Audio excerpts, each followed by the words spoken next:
కారం రంగు రుచితో ఉంటుంది. ఆచి మిరపపొడి అదరగొట్టే కారం రంగు రుచి. ఏపీలో మెడికల్ కాలేజీల చుట్టూ రాజకీయ రగడ రాజుకుంది. మెడికల్ కాలేజీల ఏర్పాటుకు సంబంధించి అధికార విపక్షాల మధ్య డైలాగ్ వార్ కొనసాగుతోంది. రాష్ట్రంలో పబ్లిక్ ప్రైవేట్ పార్ట్నర్షిప్లో మెడికల్ కాలేజీల ఏర్పాటుకు ప్రభుత్వం సిద్ధమైంది.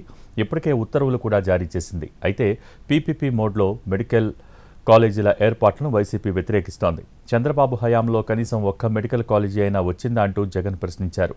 మెడికల్ కాలేజీల ప్రభుత్వం ఏర్పాటు చేస్తే పేదలకు వైద్యం అందుబాటులో ఉంటుందన్నారు.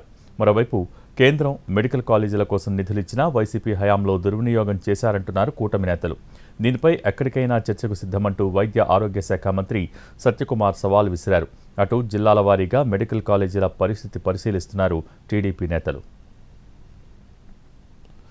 మరోవైపు ఇవాళ నర్సీపట్నం మెడికల్ కాలేజ్ నిర్మాణాలను వైసీపీ ప్రతినిధుల బృందం పరిశీలించనుంది. మాజీ మంత్రి గుడివాడ అమర్నాథ్ నాయకత్వంలోని టీం క్షేత్రస్థాయి పర్యటన ద్వారా పనులు నిలిచిపోయిన తీరును వివరించే ప్రయత్నం చేయనుంది. ఇక వైసీపీ హయాంలో ఉమ్మడి విశాఖ జిల్లాలో 2 మెడికల్ కాలేజీలు నిర్మాణాలు చేపట్టింది. ఇప్పటికే పాడేరు కాలేజ్ దాదాపు పూర్తయింది. ఇక మాకవరపాలెం దగ్గర సగంలో నిర్మాణ పనులు నిలిచిపోయాయి.